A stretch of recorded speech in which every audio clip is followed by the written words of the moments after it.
join me in welcoming Steve Marzolf.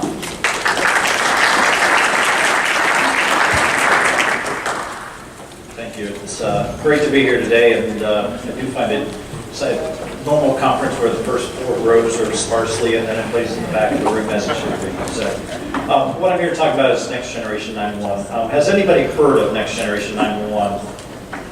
Oh, good. So the word's getting out.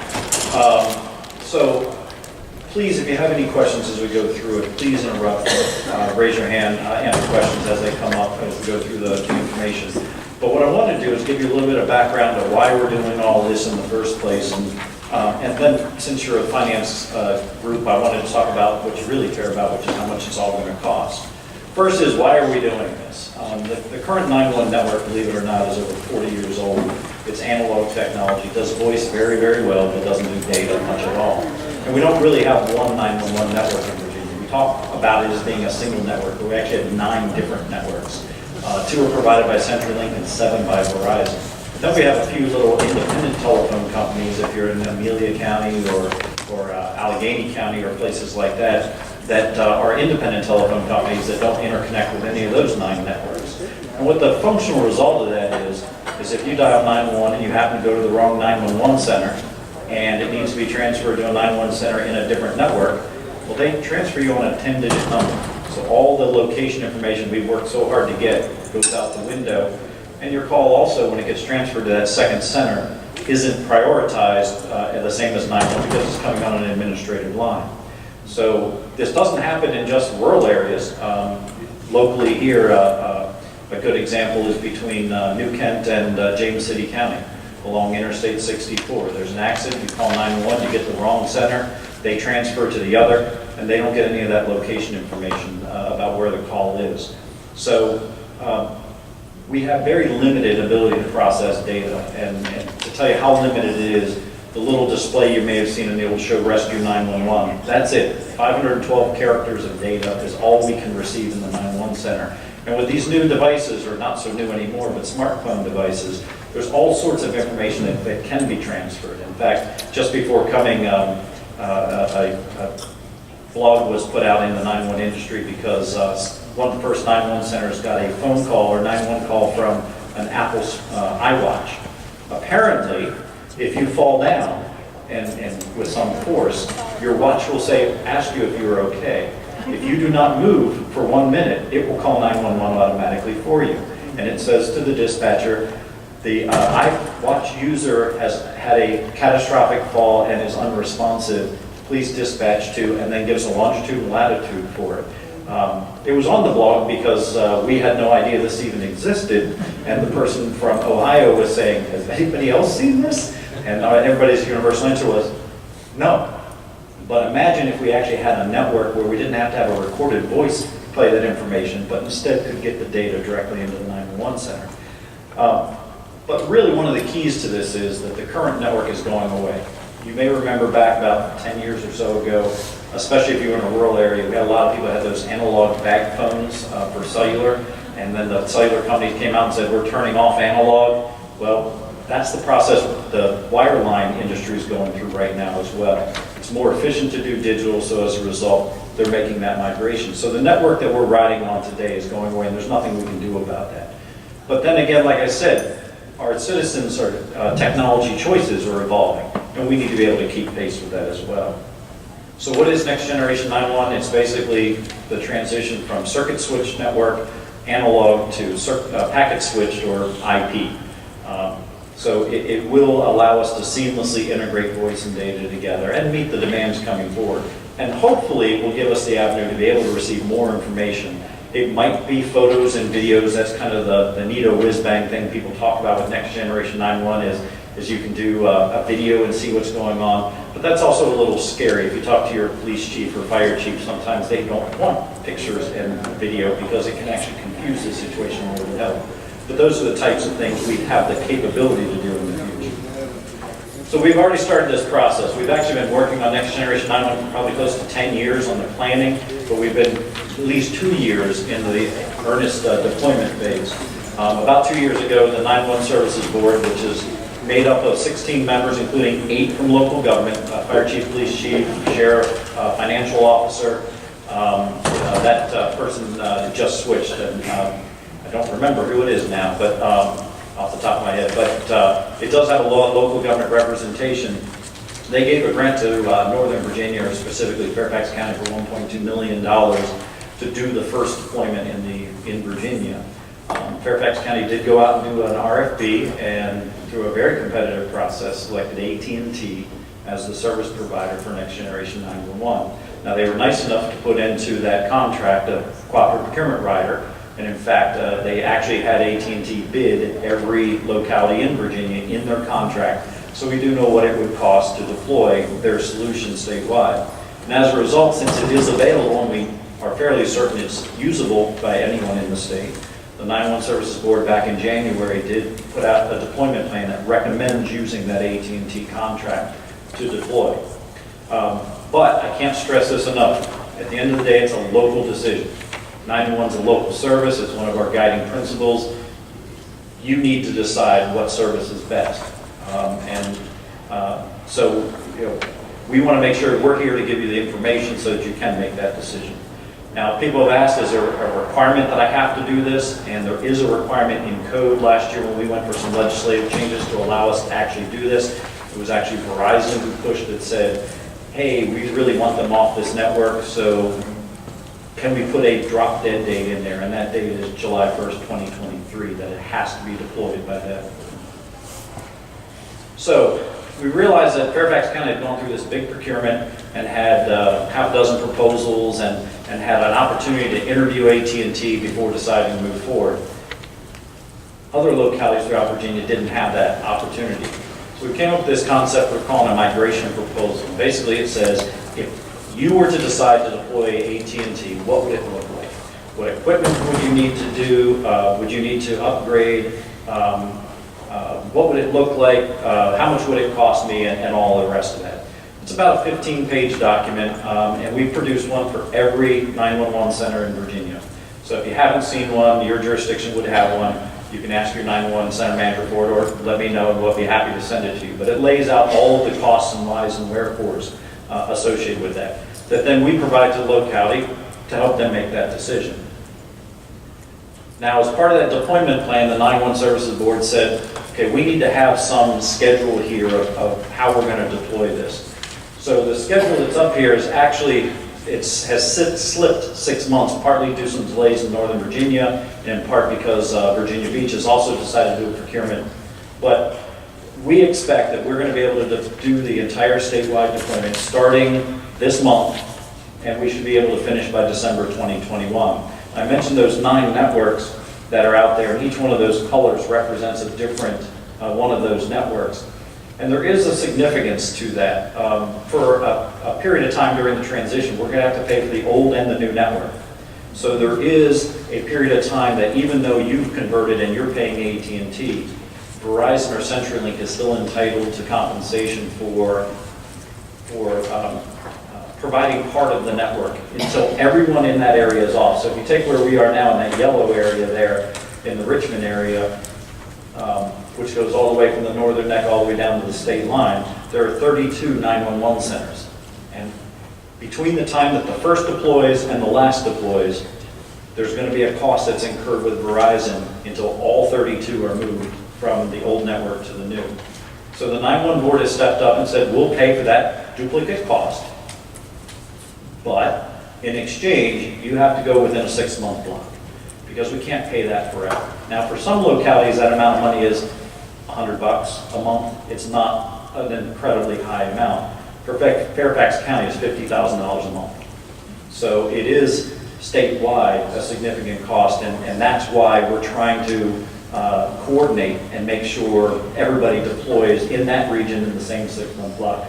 So as an example, that one is from January 2020 to June 2020 is the 6-month block that we're shooting to have the deployment made. Now specifically about the AT&T solution, without getting too much into the technology, it is a national distributed network, unlike the current network, which resides in Virginia. And there's 2 switches that every 911 center is connected to. Their network is 6, and they're spread throughout the United States. So they do have a diversity and a level of service that surpasses what we have available today. It does guarantee the interoperability among the 911 centers, we call them PSAPs, Public Safety Answering Points, and it does integrate text to 911. And even though I hear a lot of people say, oh, we need to do text 911 because that's how millennials talk, yeah, I'm not worried about the millennials. What I am worried about is hearing impaired community. So deploying text to 911 is a very important goal for the Commonwealth. Right now, we're only about 40% deployed. And if you didn't know it, last year, Senator Barker got a bill through that requires text 911 by July 1st, 2020.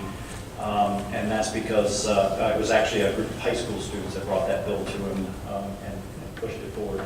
So they do have a dedicated operations center and a management portal that allows the local 911 center to do some things like reroute calls in an emergency and things like that. I did also want to mention about GIS. I've got to say that one of the great things about next generation 911 planning that we've noticed is the investment that you have been making in GIS, or Geographic Information Systems. Your mapping data has been phenomenal. We are one of the best states in the country when it came to the quality of our data. What we do is we take a look at all the data that's in 911 and compare it to the local GIS to see if there's a match. And most states are reporting somewhere in the 40 to 50% match rate.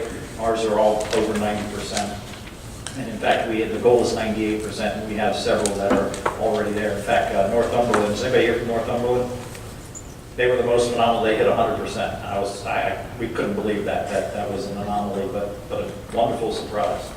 So we are doing the analysis in order to make sure, but GIS is one of those things that once you fund it, you got to keep funding it, and it becomes a lifetime investment. So the money, what do we pay for? The 911 board has said we'll pay for any cost for anything that needs to be upgraded in your 911 center. The good news is we have analyzed every single one of the 119 911 centers, and there's really only two pieces of equipment that are touched in the 911 center. One is the call handling equipment, the phone equipment, and the other is the recorder that records the messages. All those other things you've invested in, computer-aided dispatch, radio, mapping, they're all tangential and aren't impacted by this conversion, so that's good news. Connectivity. In order to have high availability, we need 2 fiber connections to every single 911 center.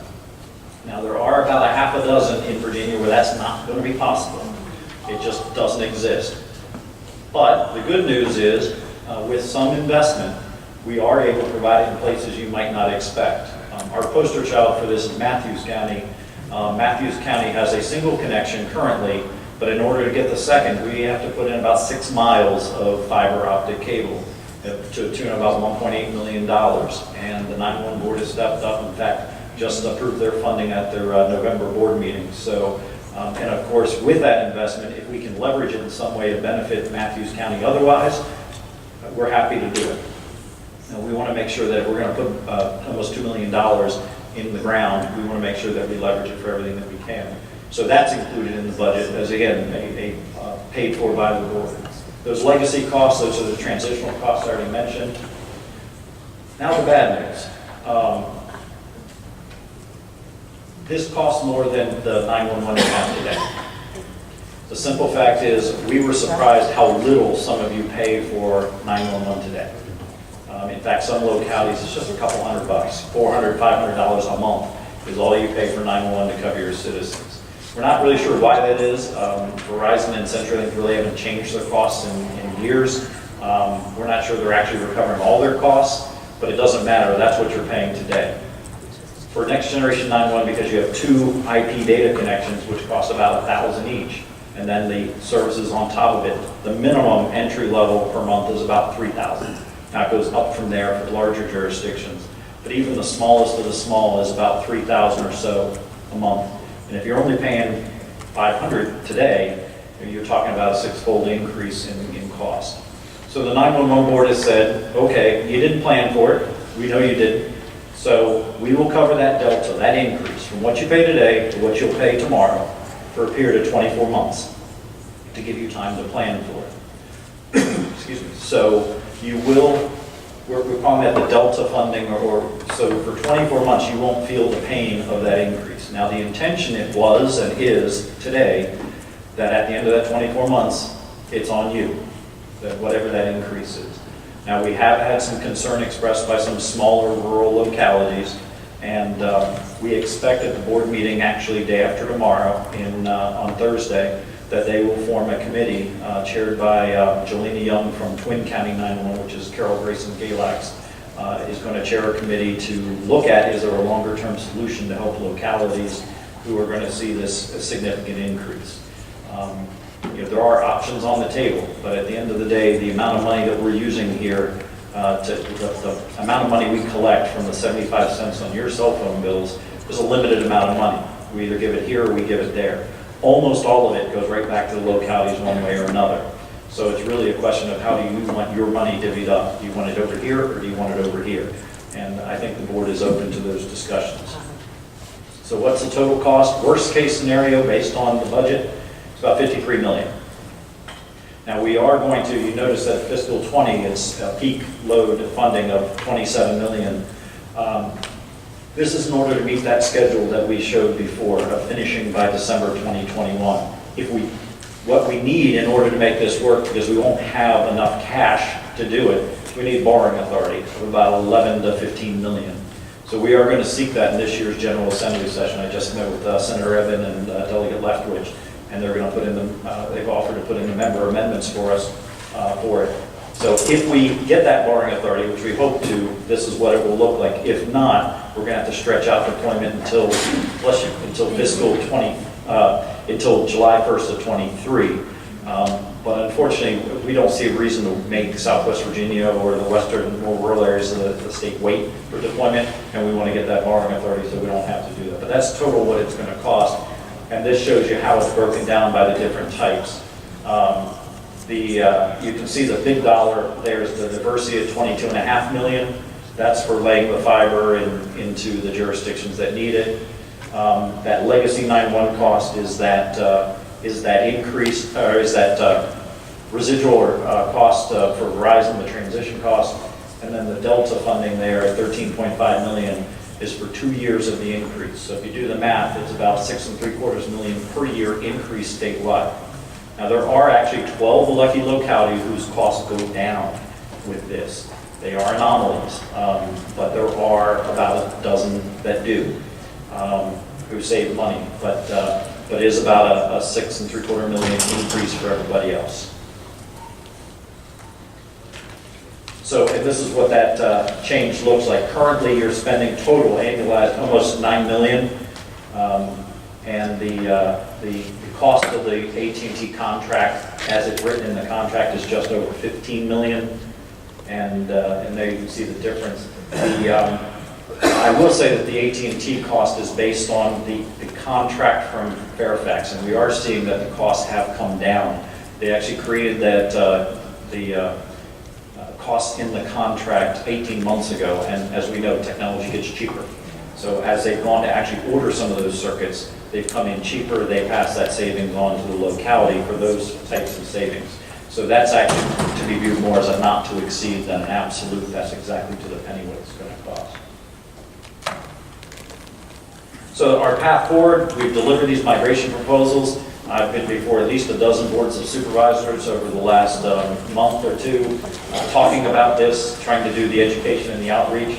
But we've given the migration proposals. If you're interested in the Fairfax contract and you have insomnia and you want to read it, it's 755 pages of just the most riveting stuff you'd ever want to read. And I apologize to any city or county attorneys in the room if they get asked to read it. It's not my fault. But if it is something you want to do, then you do what's called a proposal acceptance letter, which is basically your grant request. And it says, I want that funding that's identified in here. To date, we've received 23 of those from localities. About 18% of the jurisdictions have done it, and we've only had 2 funding cycles so far. And then there's a participation agreement that's signed with AT&T that's the actual order of the service. But you don't, like I said, this is your choice, so you don't have to go with AT&T. You can, or you can issue your own RFP. The City of Virginia Beach, on behalf of the Tidewater region, has decided to do that. In fact, it just hit the street last Friday, I think it was. So it's out there right now. Some localities, when I presented, have said they want to wait and see what happens with that, so they have 2 to compare. And if that award goes a different direction, I mean, AT&T could win that one too, don't know. we'll see. But if they were to, somebody else were to get it and a locality wanted a migration proposal for that provider, we'd go through and do another one and you'd have two of them to compare. But suffice it to say, at some point, you're going to have to make a choice. You're going to have to make a choice. And almost, I can say categorically, it's going to be more expensive. The question is just how much more expensive it's going to be. There are other potential options out there. There was a Texas contract that claims it can be used in Virginia. My procurement folks laughed and said no for us, but it's individual local procurement decisions. So if you find something else, we're happy to work with you and create a migration proposal for that as well. And finally, I'll just end with the board's guiding principles. These were adopted about 3 years ago after a feasibility study, which was a grassroots stakeholder-driven process. And the board saw some common themes coming from people such as yourselves, as well as the 911 center people, public safety people, IT folks at the localities. And these were the things that the board said, this is how we promise we're going to interact as we move forward in this process. And number one, the first and the last are my two favorites. And there sometimes is that feeling of the state's trying to take over, the state's trying to tell us how to run our shop. And the first one is no, it's a local service, it is essential, and it is public safety, so it's important. But we're here to support you. As was said in the introduction, I came from Prince William. I was there 11 years and spent a lot of time in front of my board of supervisors and with my finance folks trying to get money for more dispatchers, and I know what it's like to be on the end of that headset trying to talk a person through CPR or a childbirth or that sort of thing. So this is really important, and we got to make sure we get it right. And then the final one is doing nothing is not an option. We would like to be on the front end of this. We don't want to be the last user on that old analog network. We'd like to be migrating and be off of it in the next 2 to 3 years. And I know we can do it, but it's going to take a lot of education, it's going to take a lot of hard work, and it's going to take a lot of coordination and communications, because at the end of the day, nobody in here is an island. Everybody is surrounded by a number of other jurisdictions, and even by the 6 states in the District of Columbia that surround us as well, that we have to coordinate with as well to make sure that the 911 call goes through every time.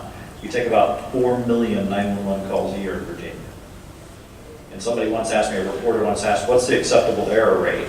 And I said, 0. And the person laughed, and I said, well, I think that's the same for a brain surgeon, or, there's not an acceptable error rate. We've got to get it right. So, any questions about any of this? Yes, sir. You mentioned the committee that's come together to look at funding options. Philosophically, what's the role of the 911 board in advocating for that 75-cent rate to go to whatever it needs to be to cover the new normal? So it really is ultimately a philosophical debate of policy of where do you put the dollars. And the 911 Services Board does have 3 industry representatives, 1 wireline and 2 wireless. And they typically, whenever there's been a discussion of rate increase, will speak passionately about not raising the rate, calling it a hidden tax or whatever you can imagine. And I don't know that that's dissuaded the board as much as until now, there really hasn't been a strong case for a reason to raise it. Everyone would love to have more money.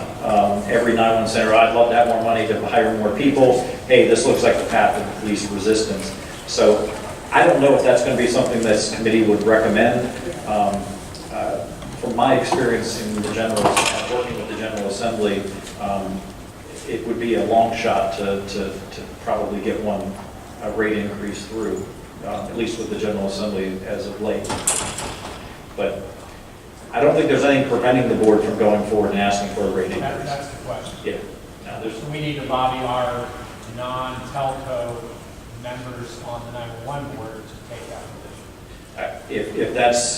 If you feel that is the best way to go about doing it, absolutely, that would be the way to do it. And then also be standing arm in arm with us when we walk in front of the General Assembly and try to get it passed. Because, I mean, that's what it used to do. It used to pay for this. That's why we put that fee in place 30 years ago. Yeah, the problem with it, the problem with the surcharge, the way it was in the past was it was unevenly distributed and used, and we all know about what happened in 2006 when Delegate Nixon at the time took forward telecommunications taxation reform in order to try and level the playing field as it was supposed to do. Any other questions? You're on slide 7, the benefits of the EZNet. Yes. Are those EZNet benefits or are those NG 911 benefits? So let's see. And kind of a follow-on to that, if AT&T is not selected, or even if AT&T is selected by a locality, who is the authority that determines that all the work was done correctly to the appropriate specification? So the answer to that part is the locality. So that, yeah, absolutely. The locality will be the one signing the agreement with AT&T to say deploy. If you choose, and it's your choice, if you want the board to just directly pay them, so we're not sending you a check and you're sending it to them, we can do that. But the arrangement is between you and AT&T, the locality and AT&T. You would decide when the appropriate deployment is within that window that we're hoping for, and then whether the work was done correctly and that sort of thing. And these benefits are specific to AT&T's solution, but there are some things like the integrated text now and the interoperability that should be with any emergency services IP network, which is what EZNet stands for. The nationally distributed network, it depends on the solution provider, could be unique to AT&T, or not all solution providers have a nationally distributed network. Some come in and actually install it in Virginia or in the localities that are involved with it. It just depends on their architecture. So just if I may, one quick follow-up. A lot of smaller localities don't have the technical expertise to determine that very technical specifications for software and computer hardware have been implemented correctly. So there's got to be another solution, somebody that has some knowledge about this outside of operating VITA has got to be able to come in and say, yes, this equipment was installed correctly, it is commissioned, it operates the way it was intended, it operates to the design and meets the specifications of the broader program. I don't think that's a local capability in mind. So we can provide that if the locality were to ask us to assist them. We do offer project management assistance as well for a locality that doesn't feel comfortable. They have either the bandwidth or the resources to actually do the management of the deployment of this. It should be a relatively light lift because much of it is just the network, man behind the curtain type stuff that's done, and it connects. And I keep telling my staff that success is when we do this and the dispatcher looks at us and goes, it doesn't look any different. And it shouldn't, because it's like changing your internet service provider. You know, hey, I had this, I go to this. You know, it really shouldn't look that different. But we would absolutely be able to provide that service to localities, but it's up to the locality to decide. We're not going to force it upon the locality if they want to do it themselves, like a Fairfax or Virginia Beach, who has more of the resources to do it. Any other questions? I'm with Buckingham County, and we appreciate all the assistance and guidance and Thank you. Thank you. We're happy to do it, and I got to tell you, I'm getting towards the end of my career, and it's good to see this one coming into the finish line here. And hopefully we'll have, knock on wood, God willing, the creek don't rise, we'll actually have a good number of these deployments in the next year. Fairfax should be online in March or early April. So, and then it'll go as fast as we can get the localities to sign up and decide to go. So. after we get through saying you're kidding, it's not because you're kidding. Yeah. It's a good deal. Thank you very much for your time today.